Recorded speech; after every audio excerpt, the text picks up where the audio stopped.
Welcome to Hope on Fire, talk radio for life. And now, today's host, Chris Lang. One of the greatest conversion stories of the 20th century is the story of Roger Morneau, a demon worshiper who became a Christian author and prayer warrior.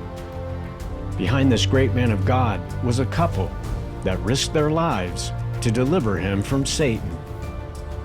Our award-winning film, Charmed by Darkness, tells Roger Morneau's true life story, which is so powerful that some people claim that Roger was deluded or simply lying about it. This film was a 6-year quest to find evidence that Roger Morneau was indeed telling the truth. The testimony of God's rescue agents, Cyril and Cynthia Grosse, provide the most compelling evidence of all. Hi, I'm Chris Lang, and I'm your host on Hope on Fire. Today's episode is titled Roger Morneau's Rescue Agents. I'm excited to introduce the grandson of Cyril and Cynthia. His name is Cyril Grosse III. He's going to share why he believes this story is still so relevant, even in today's culture. Now let's get to my interview with Cyril. Welcome to the program today, Cyril. Well, thanks for having me. Why don't you mention real quick, how did we meet? Well, we met while you were in the process of filming a documentary on the story of my grandfather and his interaction with Roger Morneau, which led to the publication of many books, one of which was The Trip into the Supernatural, but also led to Roger's subsequent saga of books, basically on prayer and worship and his whole ministry, basically. And of course, the original manuscript of his autobiography, which originally was published as A Trip into the Supernatural, only half of that original manuscript was published in 1982, and many people don't know that that was the case. And your grandfather, Cyril, who helped Roger, and we're going to talk about their journey of friendship and how this republication of Roger's original manuscript was published as Charmed by Darkness in 2015. And so I just praise the Lord for the privilege to be your friend, Cyril, and to be able to talk about your grandfather and your grandmother, who I had the privilege to get acquainted with some years ago. So before we jump into the conversation about your grandparents, I'd like to share this is the movie poster of the documentary, the docudrama that Livestreams Media produced in 2020. If you're listening on radio and you haven't seen this movie, Charmed by Darkness, you can see it on our YouTube channel, My Livestreams, and also the movie is available to watch for free there as well. But if you haven't seen the trailer, we're going to show it right now. If I make it back tomorrow night and get the 5th Bible study, it'll be a super miracle from God. You make it sound like it's a matter of life and death. That's exactly what it is.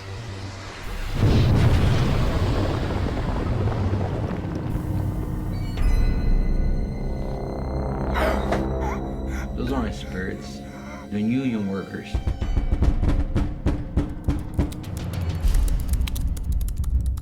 There's power in Roger's story. There's something that doesn't want me to continue typing this.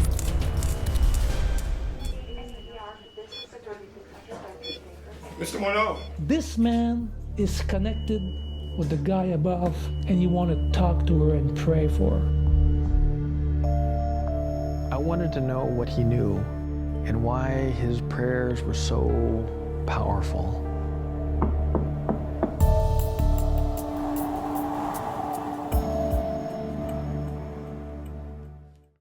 We are working with a number of people, Cyril, around the world now.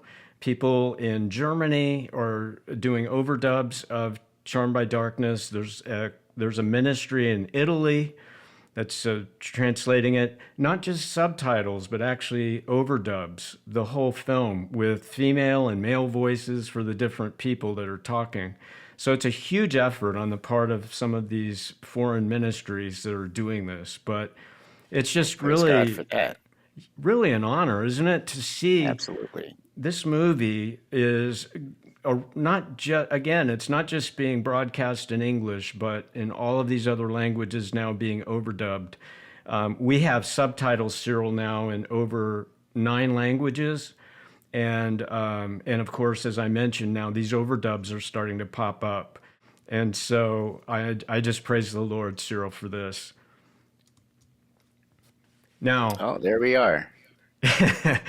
this is the famous picture of us together with your grandpa Cyril. That was an amazing day, wasn't it? Why don't you It talk sure about was. what was going through your mind that day? Well, I mean, I was just trying to be helpful, really. I was up there. I believe I did some camera work with you. That's Shot right. some like behind the scenes angles. Mhm. I think we had my grandfather sample some of his embroidery work that day on one of the antique, well, uh, contemporary for him for the time, but an antique embroidery machine that was, pedal powered and all of that. It was an interesting day because I hadn't even seen that myself until that day.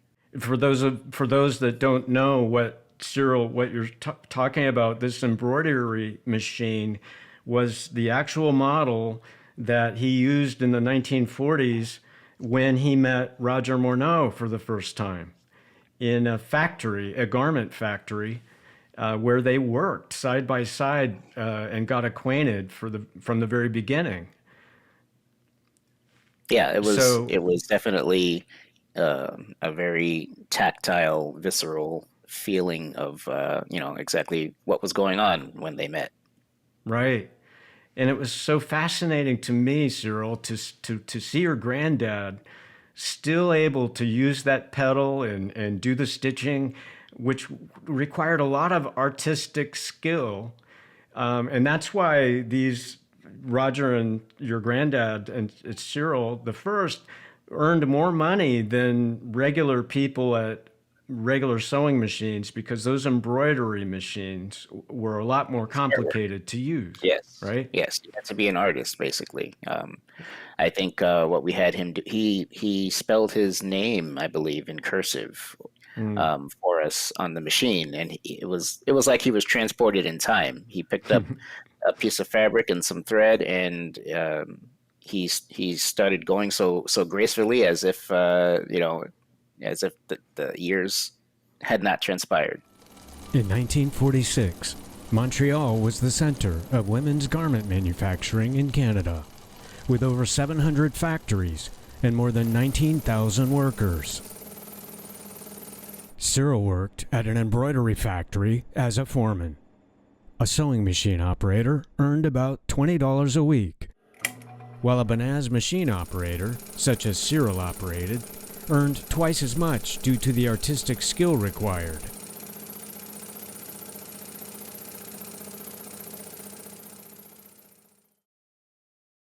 Because you know what? This was part of the visual evidence, wasn't it? That your granddad wasn't just making this up. Yeah, because you needed to know how to do this in order to do what he did. We started working, and his machine would malfunction, as mine did. And as mine malfunctioned, I was whistling and just kept on working. As his malfunctioned, he used a couple of cuss words. He was quite prolific. Roger noticed Cyril's calm, peaceful disposition and became curious about his religious beliefs. And later on he said to me, Cyril, I want you to invite me to come to your house and you can tell me what you know. So I said, okay, come this weekend. He said, no, this weekend would be too late. I didn't know at the time that he was a devil worshiper and he had only 3 days left before he would sell his soul. It was an honor to meet you that day for the first time, Cyril, and to now be close friends with you and your family, and to have the opportunity to to work together in ministry now. Cyril III has joined our board of Livestreams Media, and we're just so thankful to have his oversight and involvement in this ministry. So thank you for that also, Cyril. Oh, it's an honor to be able to help you out in any way I can.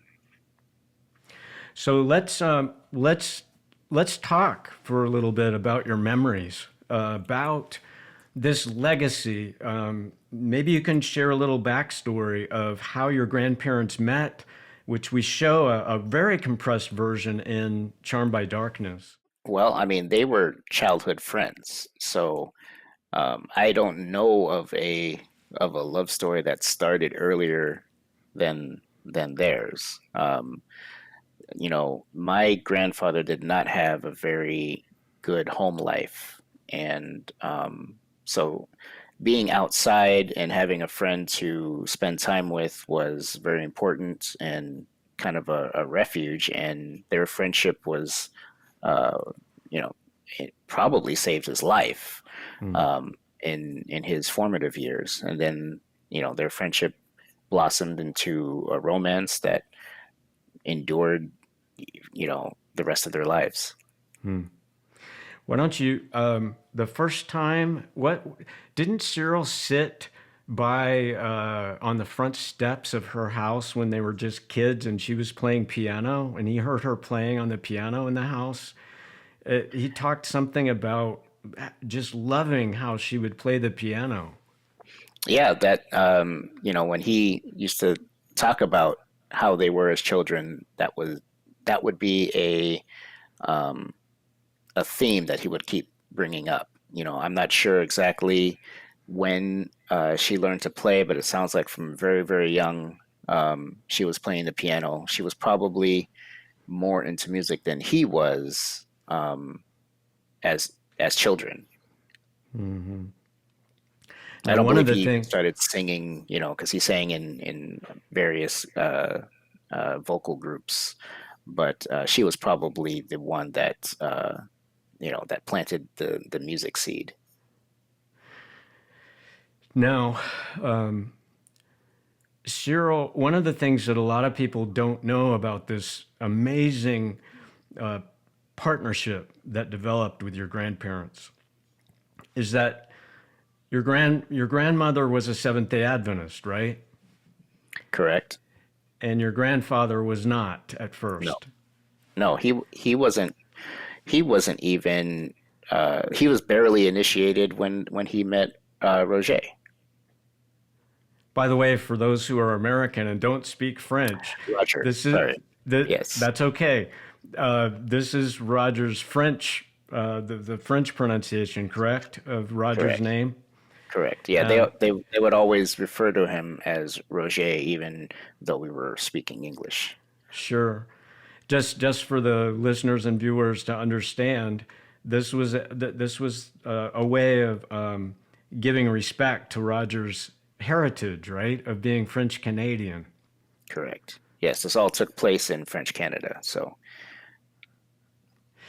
and your grandparents, they learned how to speak enough French to get by in Montreal, but they spoke English, right, because they came from the English-speaking part of Canada to Montreal, right? Correct. So, I mean, they lived, well, my grandfather, I believe, met my grandmother in the Nova Scotia area before Montreal. But it is my understanding that most people who moved around like that were bilingual. Mm. So the dynamic of meeting Roger in the factory, how old were your grandparents when this pivotal moment in their lives? Now, they got married when they got married. And shortly after, I believe, it wasn't long after they were married that they met Roger, right? Just, grandfather was just getting into his Bible studies and whatnot, and before he was essentially thrown into the fire with the situation with Roger. Mm-hmm. There were a couple of miracles that happened in this journey of conversion it was your granddad's heart that was changed as he prayed that private prayer to God after he took the Bible studies from the pastor. He didn't believe in the Sabbath yet. And I said a silent prayer. Didn't tell my wife, didn't tell Ella Taylor. And I said, Lord, if you want me to keep Saturday for my Sabbath, let me convince one person that Saturday is a Sabbath, and I'll believe. That very week, Cyril left his job and got hired at the new factory with less work and higher pay.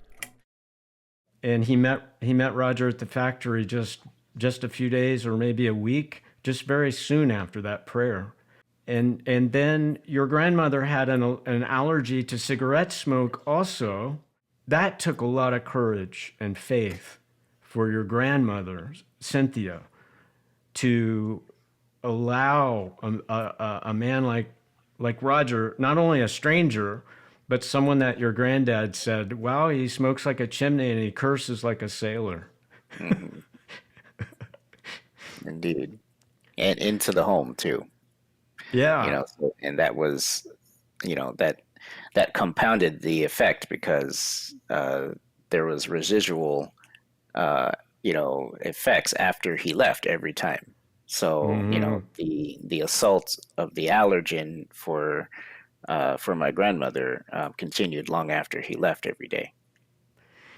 So that means that the miracle had to be effective, not just when Roger was there, but as you said, the impact coverage of the smoke. Full coverage 24/7, right? Absolutely. Because their apartment probably wasn't real big. She probably couldn't escape.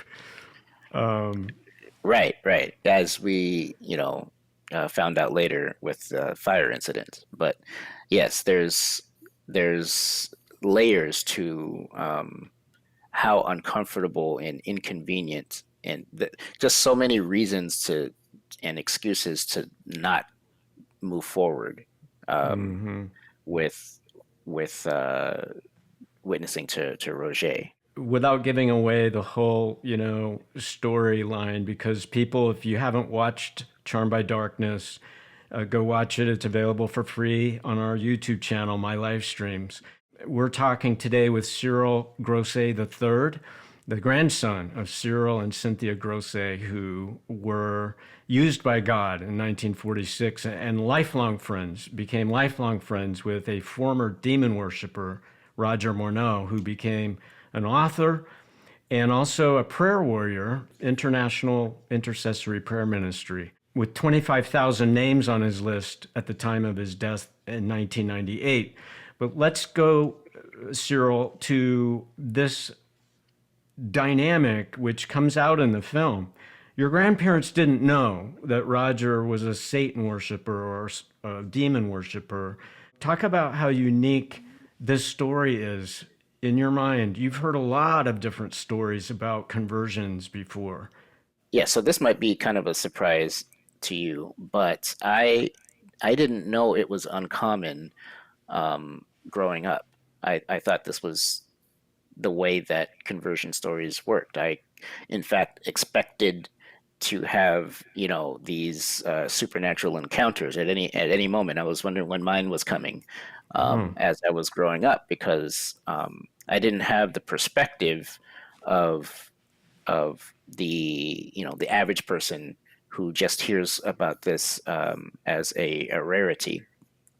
So my perspective was a little different growing up than most in that respect. So the supernatural reality for you was real. I'm not saying that I experienced supernatural events. I'm just saying that I grew up in a family that had, and the story of those events permeated my upbringing and my childhood, so that I would not have been surprised at any point to have such an encounter, and as such, that changes one's perspective on the supernatural in general. There's a lot of things that you don't get to do as a child, but people do all the time. In fact, I never flew on an airplane, until I think I was like 10 or 11 years old, which incidentally I did with my grandfather. My grandfather took me from Southern California to Northern California to Sacramento and back. I remember it very clearly. It was on a DC-10. I learned everything I could about the airplane. It was very, very exciting. So to me, the supernatural was kind of like riding on an airplane. I knew a lot of people did it, but I just hadn't yet, and I expected to at some point. Let's talk about your relationship with your grandparents, Cyril. Why don't you share 2 or 3 memories that stick out in your mind with your grandparents? Well, growing up, I kind of gravitated towards my grandfather, of course. My grandmother was always there, but my childhood memories are more about me, my father, and my grandfather hanging out. We didn't really talk much about trip into the supernatural or anything like that. However, a lot of the time that we were, like, say, going to church or whatnot, sometimes we would be going and visiting other churches because my grandfather was speaking. And so I actually learned a lot about those events by attending church like everybody else and hearing him speak about it.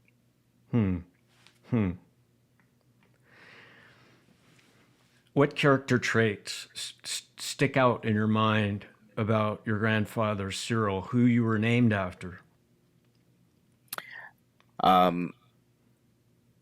Well, I remember and still do admire his faith, the faith that was, hard won through the experiences touched upon in the books. The power of prayer, which was, more further elucidated in Roget's books. Incredible Answers to Prayer, the series, etc. The faith, I admired the faith.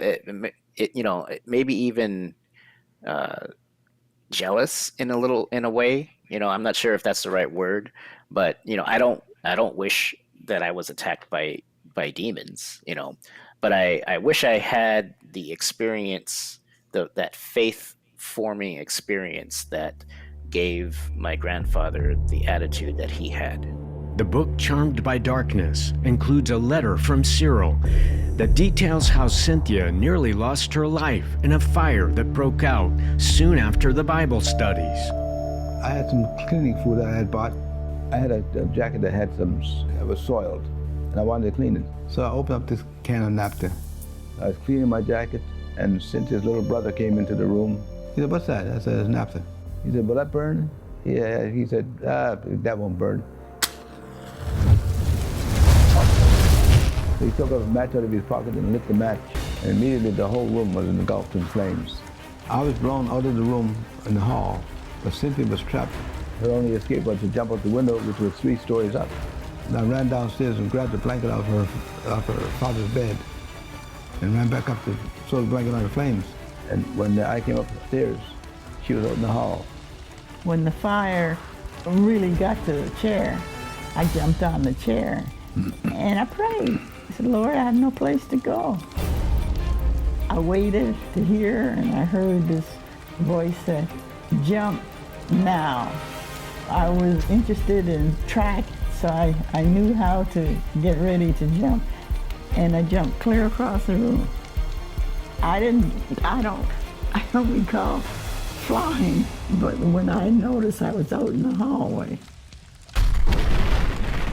In the spot where she was standing, the can of naphtha exploded and went through the ceiling. The can was beside my chair where I was standing. The flame that burnt just touched her eyebrows and the end of her hair, but she wasn't burnt otherwise. I got a little singe on my eyebrows, and just a little, very little, to prove, I guess, that I was in the room. But it was a little. How has your grandparents' legacy of being people of faith, being ready to constantly share, how God had been faithful to them throughout their lives. How has their legacy affected your life today? Well, indirectly, I guess you could say, I very often encounter people who know the books, know the story, some who even knew my grandfather or Roger, at various, churches or events. And for me, it's always encouraging. It's humbling. It's it feels good to know that these things were allowed to happen so God could be glorified. Talk about what you see in the world today, Cyril, and how the demonic realm is manifesting in ways that maybe you didn't see when you were younger. And how does this story inform what you're seeing today? It harkens back to Genesis, where it said that the people were engaged in evil and evil only, and that up until the rain started falling, they were marrying and giving in marriage. I really see things today as it's that time again. And this is the last time. If we take into account Daniel and Revelation, it makes this the last time. And I think that we have a manifestation of evil on the earth, unlike that has ever been seen since the times of Noah. And in fact, it is said that in the last days will be like the times of Noah. And I think that's where we are.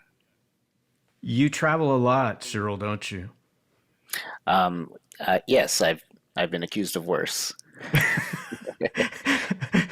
Well, the reason I was asking to see, you're not just someone that's speaking out from under this legacy of your grandparents. You're traveling significantly in the world. You've seen a lot. Yeah, I've seen a lot of things. There's much more to come in our overtime segment. The things that you hear about happening in these dark corners, in secret societies, in the mansions of the elite, we're hearing about right now with the Jeffrey Epstein and the P. Diddy and all of these so-called scandals that are coming out. These are happening right now. In retrospect, I don't think he ever expected she would go first. And I think he was shocked, surprised, and saddened by that up until the day that he passed away. To watch the full episode, visit hopeonfire.tv and look for episode 67, Roger Morneau's Rescue Agents. And please subscribe to our Livestreams Media YouTube channel. I'm Chris Lang. Thanks for joining us. Hope on Fire is produced by Livestreams Media, a nonprofit film production ministry. To access this program or to make a donation, please visit hopeonfire.tv. See you next time, and may God set your hope on fire.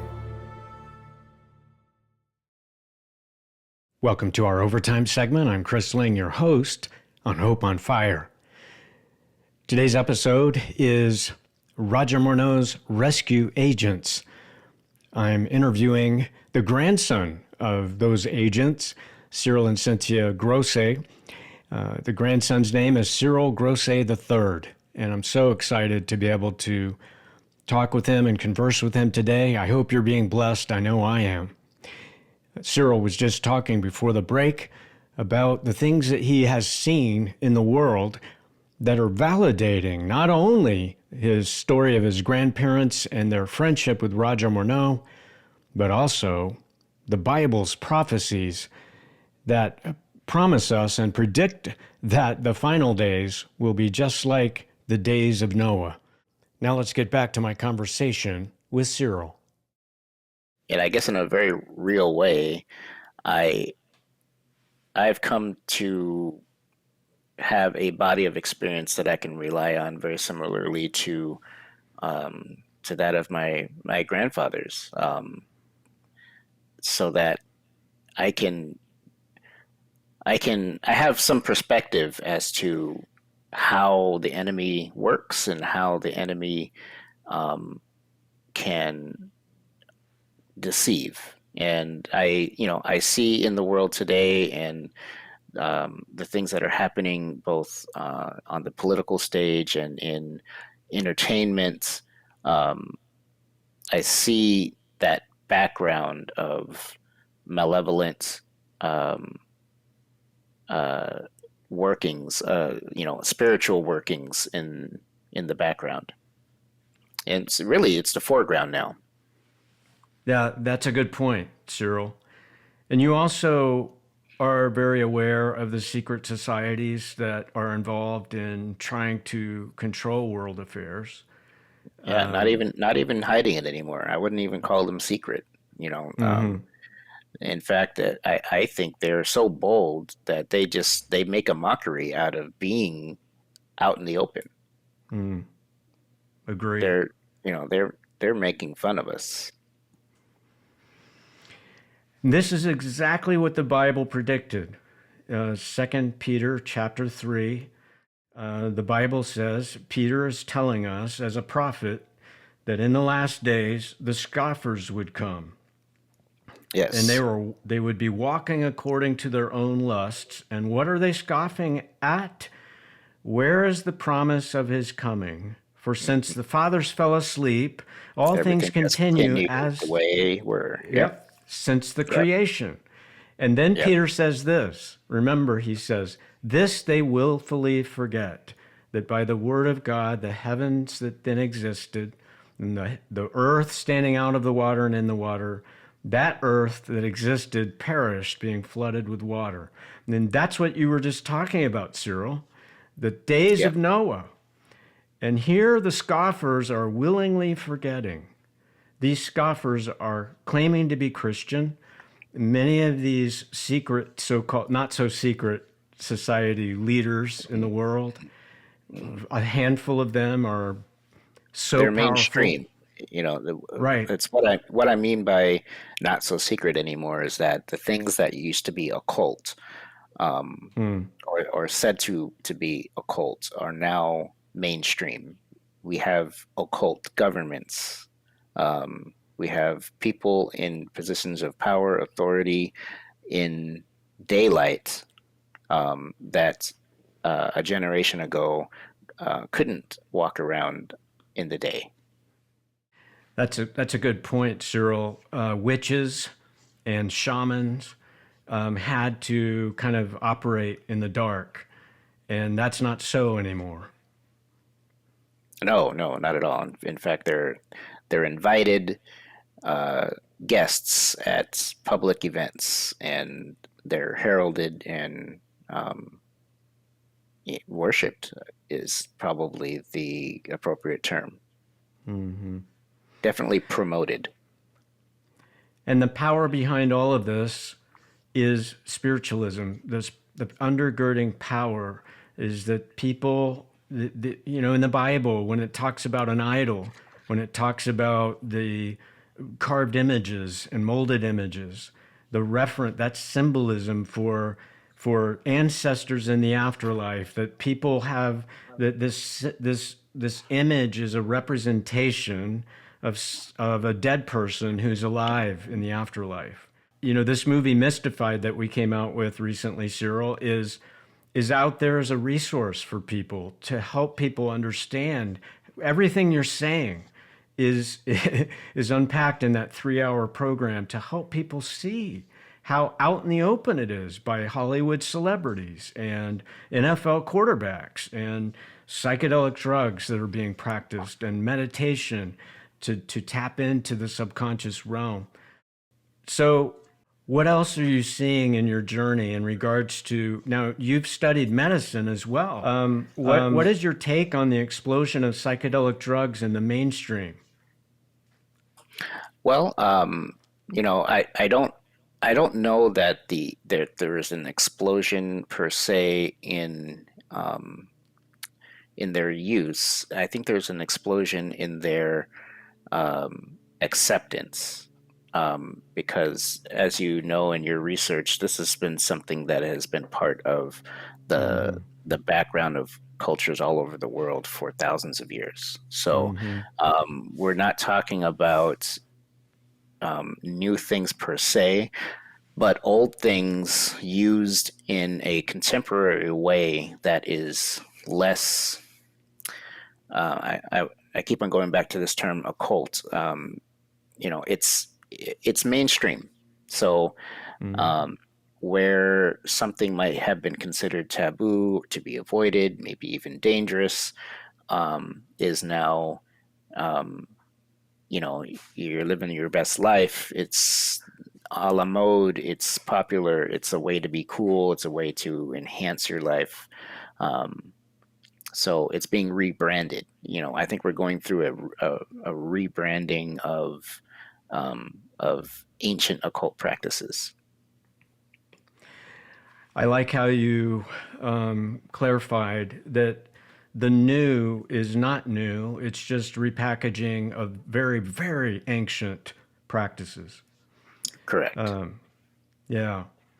And I agree with you. The rebranding is a great way of framing what's going on with the U.S. government that's funding psychedelic research, with secularizing shamanism, and doing research and releasing documentation on how magic mushrooms, for example, psilocybin, is changing people's whole worldview in one session. Just one hit is making people believe in the afterlife. Even atheists are now believing that they don't die when they die. Those people who are practicing psychedelic drugs or even meditation and going into altered states. Yeah. So, mentalism and spiritism are, very closely, related. And when you add, chemical assistance to that, it really it can get dangerous really fast.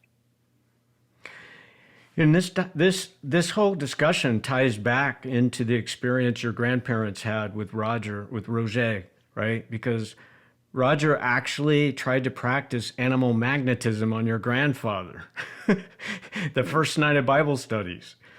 And that means Roger had to have been practicing mysticism in order to get into some hypnotic trance.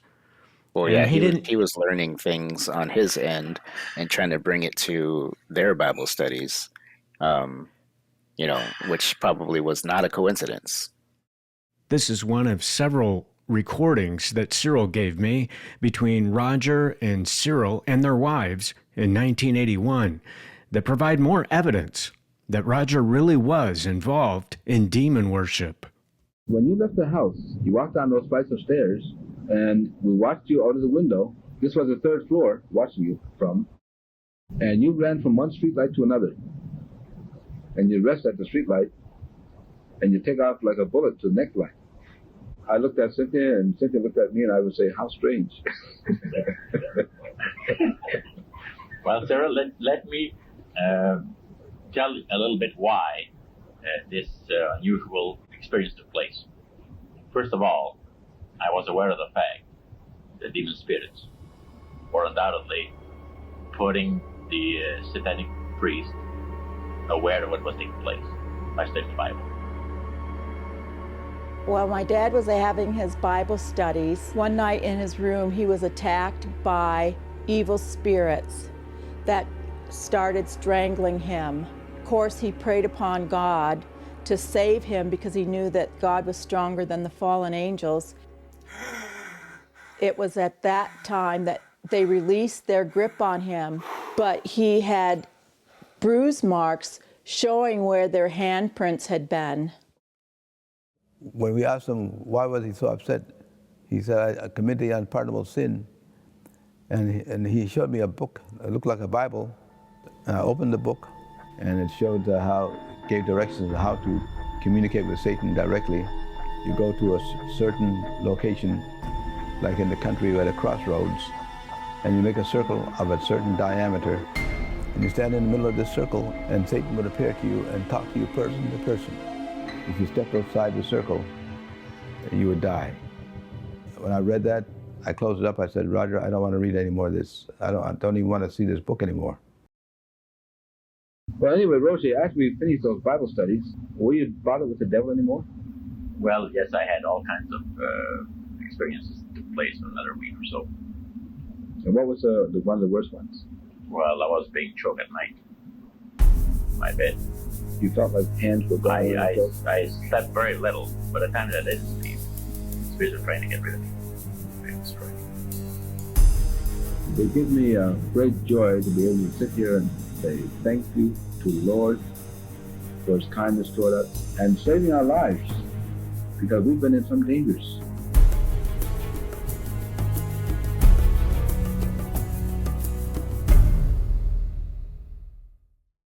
The experience that your grandparents had with Roger in 1946 has so many elements to it that reach forward to our generation. Do you know, Cyril, that I just interviewed someone for this series, Hope on Fire, and he lives in Austria. And do you know that God used Roger Morneau's testimony when he was a practicing atheist? He was a thief. He was addicted to drugs. And do you know that his Muslim friend sent him a link that he believed was going to convert this man to Islam? Okay. And they were stoned on drugs the night that he watched this link on YouTube, and it happened to be Roger Morneau. His Muslim friend, under a drug-induced, I guess, cloud, sent him the wrong link. But it ended up actually saving this man's life, and he came to know Jesus instead of Muhammad and the Quran. Isn't that something? Okay. That's interesting, indeed. This was a 3-hour interview. His testimony is cumulative and many layered, but that's how he began on his journey to learn the truth about the Bible, about the Sabbath, and especially about Jesus and his power to deliver. And so I just praise God that your grandparents were so courageous at such a young age. Why don't you talk about the younger generation today and why you think your grandparents' story is so relevant for even the young people today, like this man in Austria that I interviewed? Well, I think it's because, even though the things that happened in the book were things that nobody at the time knew even happened, I think those things are very commonplace now. The things that you hear about happening in these dark corners, in secret societies, in the mansions of the elite, we're hearing about right now with the Jeffrey Epstein and the P. Diddy and all of these so-called scandals that are coming out. These are happening right now. These are not different things. These are the same things. These are the same people with the same belief systems that are coming to light. So I think the relevance now is coming full circle, in the same way that we alluded to the times of Noah. Powerful. It's a powerful commentary, brother. I want to show the audience this book that was published by your grandparents in 2009. And it's out of print today. Cyril, I don't know if you have any comments on this book, but we are hoping to be able to republish this and add some material about, that you can share some memories about your grandparents, and I can add some some of my journey in getting close acquainted with your grandparents, especially your granddad. In a republished version of this book, what would you say about this book when your grandparents published it? Well, I mean, I wasn't young per se, but I was not. I wasn't even in the country actually when the book was published. I didn't see a copy until I was back home visiting.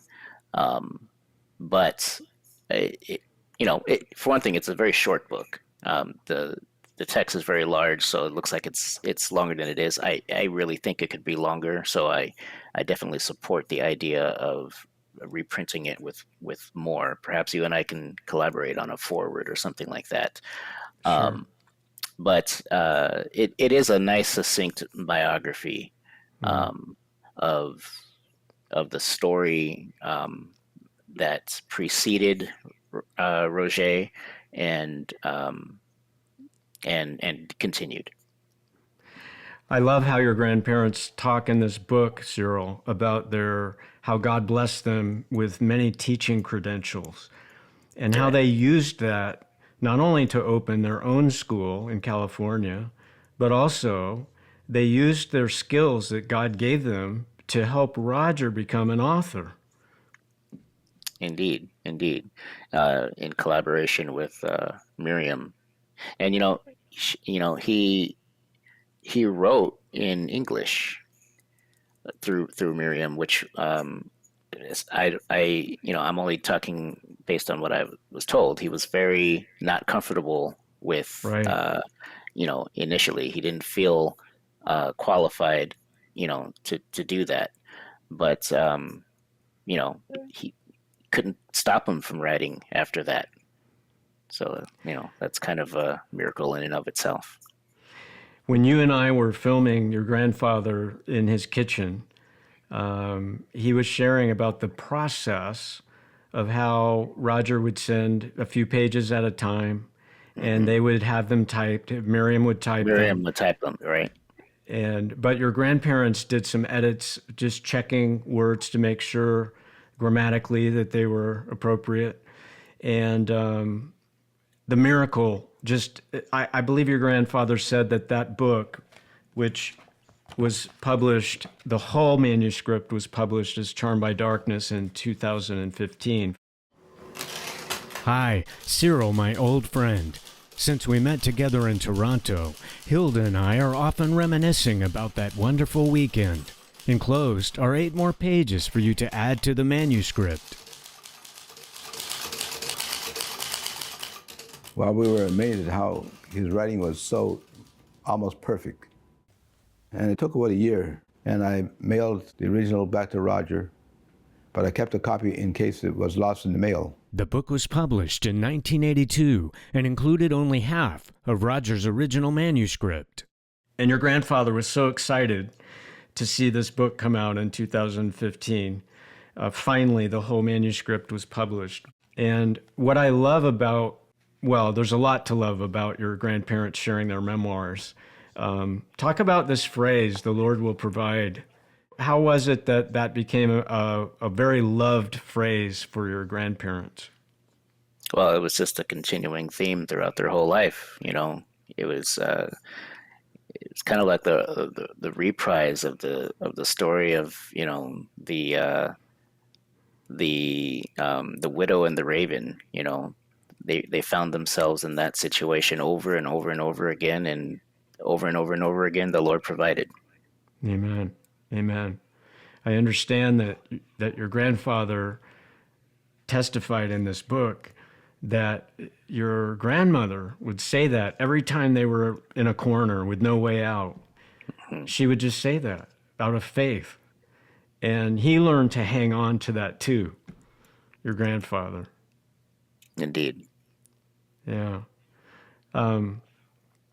But I especially loved how they shared coming back into Roger's life, how God impressed them to reach out to Roger in the 1970s, to find out if Roger was still in the church. And they were the ones that were impressed to to urge Roger to write down his conversion story.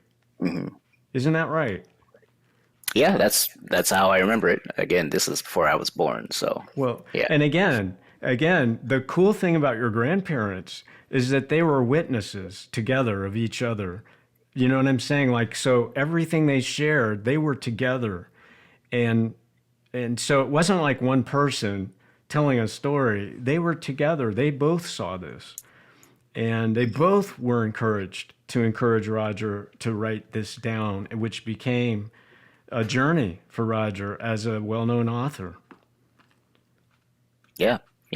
He became, as prolific as they come in his genre. Mm. Most people don't know that God used your grandparents twice in Roger's life, significant moments in Roger's life. Not once. Yeah, in his conversion and then in his ministry, which followed many decades later. Yeah. In the fall of 2014, I had the privilege to interview your grandparents together in their home. And only God knows the future. And do you know, I had been trying to reach the Morneau family to get permission to do a film about Roger's life for 3 years. And I hadn't heard from Linda, Roger's daughter, for that whole time until around New Year's 2014. And it was after that I began to work with your grandparents. And in the fall, in September, I finally got to interview them together. And your grandmother, unfortunately, passed away suddenly, just 3 months after that interview. On New Year's Eve, yeah. New Year's Eve, yes. That's a very sobering memory for me, Cyril. What was happening in your life when you lost Cynthia suddenly, and then your granddad got cancer and passed away not long after? Well, I was in Chicago. Well, when my grandmother actually passed away, I was having a New Year's Eve dinner with just me and my sister, not too far away, at a restaurant in Benton Harbor, and my mom called to let me know what was going on back at the house. They had just entertained some friends from church who are from Curacao, who my mom was actually just with a few days ago, attending another funeral in Curacao. But yes, in terms of, in general, what was happening in my life, as I was doing my clinical rotations for medical school in Chicago. But because of the holiday, I was in Benton Harbor, not far from the family. Well, I was with my sister, but not far from the rest of the family. Mm-hmm. And then subsequently, my grandfather, was never the same. It was very, very difficult watching him deal with the loss of his wife, his best friend. In retrospect, I don't think he ever expected she would go first. And I think he was shocked, surprised, and saddened by that up until the day that he passed away. He would have me take him to a park bench in St. Joseph overlooking the lake. I think it's called, I forget the name of that area, but there's a spot overlooking Lake Michigan that he and Grandma used to walk by and sit and just watch people. And he would just go and sit there for hours and just think about Cynthia, and that was his refuge. Best friends for almost 80 years, right? Yes. Yeah. That's a long time. And now they're resting, waiting for that. Waiting for the great call. day. Yes, Yeah. indeed. What would you say to people today, Cyril, about the times we're living in, about priorities in life? I would say that, well, probably that you shouldn't listen to me, but I would probably say that however sure you are that the things that are going on in the world are signs of the times, I would say that it is several orders of magnitude later than you think it is. And every time I look deeper into it, the later I conclude that we are in time's timeline. In other words, business as usual probably shouldn't be the rule of the day? Probably not. Yeah, it's later than you think. It's later than I think, and I think it's pretty late. So, yeah, be guided accordingly. Cyril, thank you so much for your time today. I know we're out of time, but I'm just so grateful for you coming on to the show and sharing some of your thoughts and memories of your grandparents today. Yeah, thank you for being part of many of those memories. Oh, well, it's such an honor, Cyril, to be considered a friend of the family. And again, for the viewers that are interested, please let us know if you're interested. If you didn't know about this book, let us know. If you know about the book and you wanted to get a copy for somebody, let us know about it. We're praying about prioritizing this. Cyril and I are talking and praying about making time to try to get this republished as soon as we can. Thank you so much, Cyril. God bless you. And you as well. Thank you.